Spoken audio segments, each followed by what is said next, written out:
Hey, today on the follow through, good sense makes a comeback, a return visit a couple of videos ago in Proverbs. Again, good sense was given a shout out, right? It was given a great mention.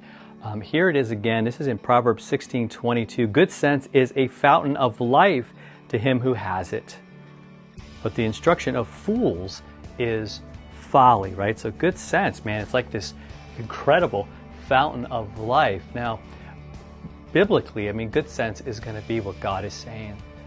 It's going to be what makes sense not just to us, because let's face it, what makes sense to me is what helps me. It's what benefits me. But what makes sense to God will help me, but it's really about helping other people. And again, and I'm part of those other people, so it's going to help me. But that's not the focus. And see the difference? And so good sense isn't just, you know, the most expedient or whatever, or the most practical or efficient. Sometimes it's actually the opposite. It's the harder thing. It's the more difficult. It's something that's going to maybe take from me and calm me. But he says it's a fountain of life if we have it. But foolish people, right? And when we are being foolish ourselves, he's like, that's never good. That's never good at all. In fact, he says that it is, if we go back to that, he goes, it's actually folly, it's nonsense, the instruction of foolish people.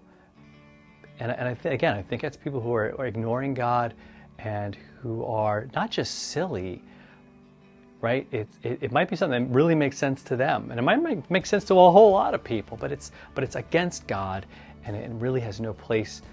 And it doesn't look out for other people. He says that's going to be folly all the time, foolishness. It's going to be not worth anything. And yet, this good sense, right? God's way of loving and caring and putting other people first, man, that's a fountain of life. And who doesn't want to be around that? Like, if I told you that there was a fountain of life, and there is, like, right? I mean, people ran to try to find the fountain of youth. Remember that?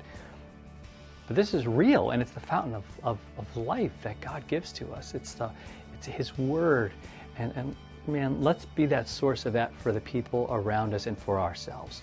Talk to you next time for another follow through.